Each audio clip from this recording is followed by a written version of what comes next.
everybody, how are you? Hope you're well. Hope you're having a great week.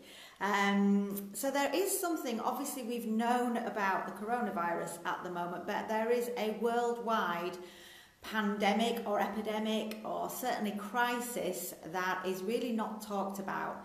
And 1 in 2 women over the age of 50 and 1 in 4 men have this, and it is absolutely debilitating if you do have it. In 1994, the World Health Organization defined osteoporosis. Now, before that, it was thought to be just a part of normal aging. We thought as you got older, your bones got more brittle, but they discovered actually it wasn't a condition of old age. Yes, there is some bone density loss as you get older, but it's not inevitable. This was actually a multifactorial condition that was going on. And it's been found that 1 in 2 women over the age of 50 and 1 in 4 men have osteoporosis. So basically it is as the architecture of the bone becomes, it's not laid down again. So your bones become more and more brittle, and there are many factors that come into that. There's a list of about 400 illnesses. Things like if you are small or quite light in weight, if you've had anorexia, if you've had athletic amenorrhea, if you have had depression, if you've had diseases of the spine. There's hundreds and hundreds of lists, and certain races are more susceptible to it than others. So there are many risk factors that you could have this, and what you will find is that there are certain exercises you absolutely should avoid.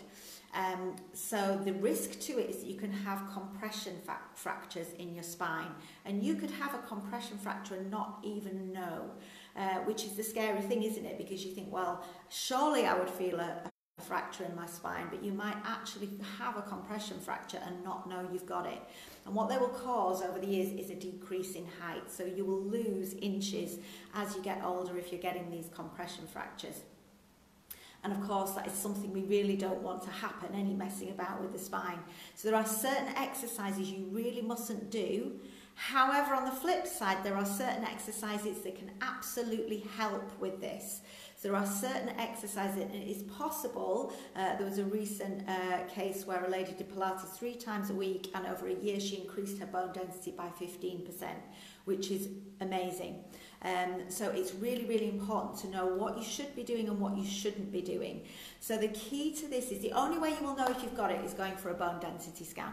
So if you have any of the symptoms, if you find your back is getting very curved, if you're noticing a loss in height, definitely go to your doctor and get a bone density scan. And then you are equipped and armed to know, and let your teacher know that you have osteopenia. That's up to a 20% loss in bone density, or over that is osteoporosis. Let your teacher know, and they can adapt the exercises for you. Please don't go into a class without letting your teacher know you have one of these conditions, because you don't want those compression fractures of the spine. They can work a program that works you appropriately, that protects your hips, your spine and your wrists. Those are your vulnerable places when you have either of those conditions, and they can work around it. So guys, make sure, if you've worried about it at all, certainly if you're over the age of 50, you get offered a bone density scan, go for it. Find out what's going on, but always let your teacher know so that you can have a safe, effective workout. Hope that's been useful, guys, and I'll speak to you again soon.